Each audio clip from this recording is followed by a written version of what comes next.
Hey there guys, it's Henry from H.A.S Farms.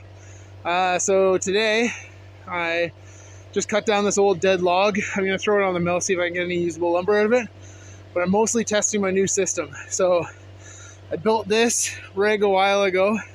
It's just 2 pieces of steel supported by another 2 pieces of steel, chain connected to it. Normally I put the logs lengthwise, but today I'm going to try and roll it on this way, because I need to be closer to my tractor, which is way over there. Because as you can see, my loader is no longer on my tractor. So I blew one of the cylinders, so I figured it was easier just to take it off.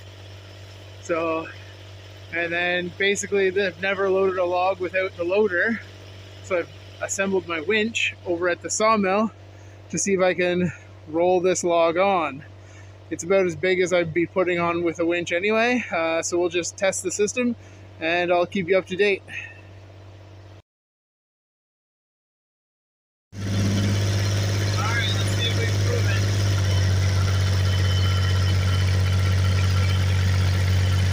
Looks like it's moving. Sweet, H.A.S the sawmill.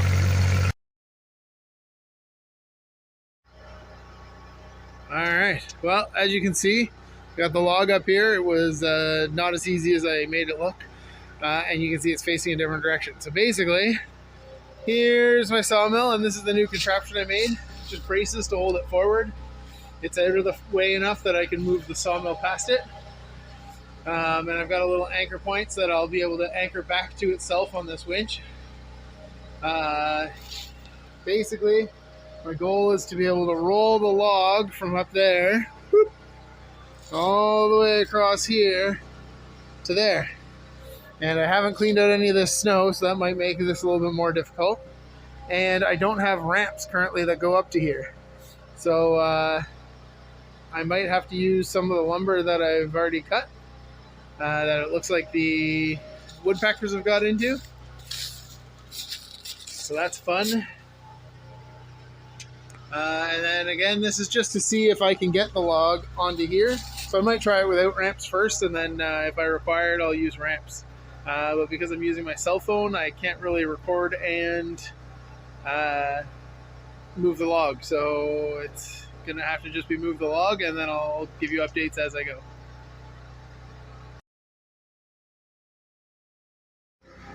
Okay, so things I learned trying to get it from there to there is, yes, you do need ramps.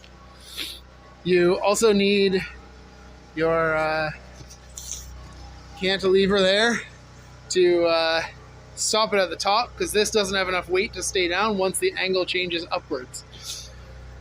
As you can see, it did as I designed and dug into there, so I don't know if I have to replace this beam, but I'm going to put concrete underneath here in the spring, hopefully, if I have the money for it, if I don't buy a new Kubota tractor. So yeah, other than that, I have a saw in the sawmill, which is great, because I, as you can see, have no loader. And then the cowling I said I'll put once I paint it all. But the loader's off right now. And then the one set of tire chains is off, because that tire needs to be replaced, so I have a replacement tire.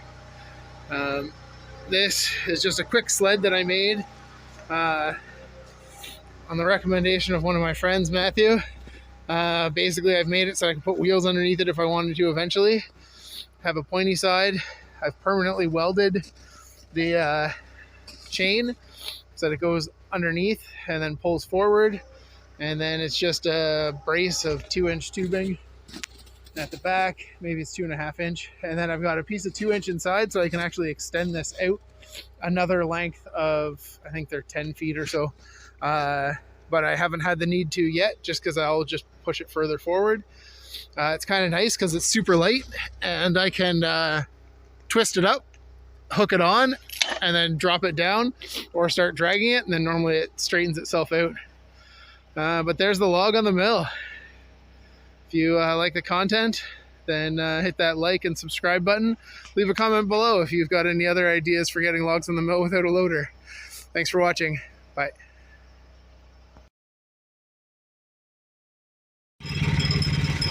Remember how in another video I said I like to go higher than what the sawmill can cut?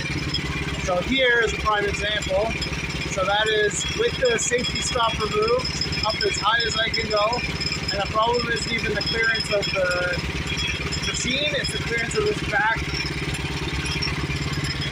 piece of metal. So when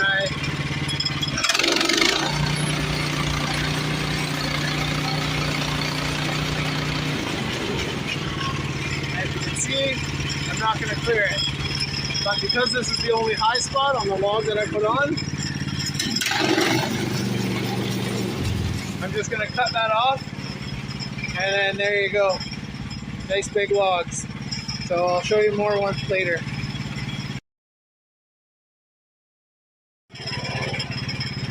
So all I did here was use my chainsaw to cut it straight down as far as I could go in, and then threw the offcut in the offcut pile, and then I'll carry on.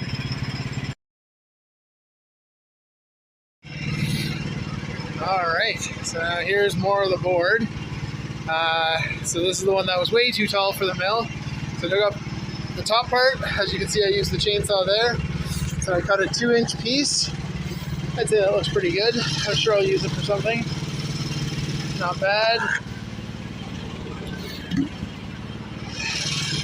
A 1-inch piece. So it's got some pretty cool grain in it.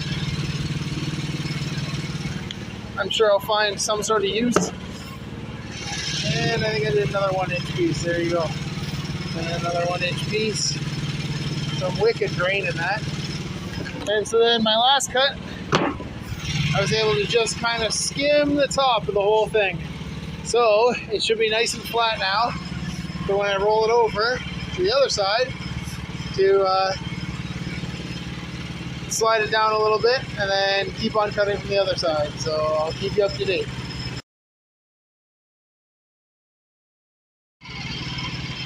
Alright, we got her flipped over there. And you can see my nice flat edge sitting up nice and neatly against something, so it's not going to move anywhere. And then I'll use the dog here at the front and I'll anchor it in so it doesn't slide at all.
just using the shovel to hold it up so you've got some good video.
All right, I don't know when the video turned off. So basically what I did was I finished up the 2x6s, and then over here I took all of the leftovers. So I put the side that I thought was best down, and then I cut it at 12 and 6 inches because I know that I've measured it out that using the saw, 6 inches is here. So obviously 4 inches is going to be a little bit short because of the blade thickness if I do a bunch of cuts.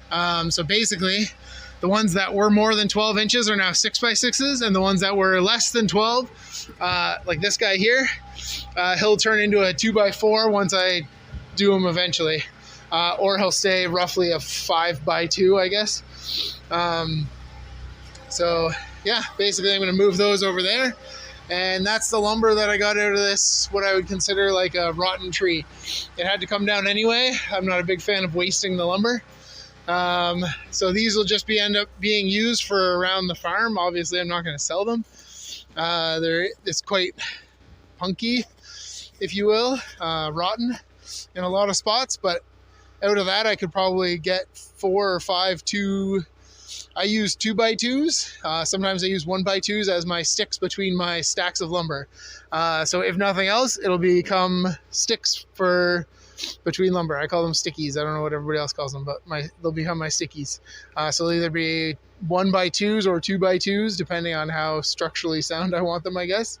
I've heard of 3/4 by 3/4 is kind of the minimum. But yeah, so out of that punky, wonky log that took me forever, basically the biggest thing was it cleared my winch. My winch was able to get it on the mill, and as you saw, it wasn't a very small log. There's all the offcuts, and then the blade that I went through trying to cut it, and that most of this is snow, so it's not a lot of waste, and some of that I could turn into stickies too, but it's just easier if I don't. So like and subscribe if you like the content, and have a great day.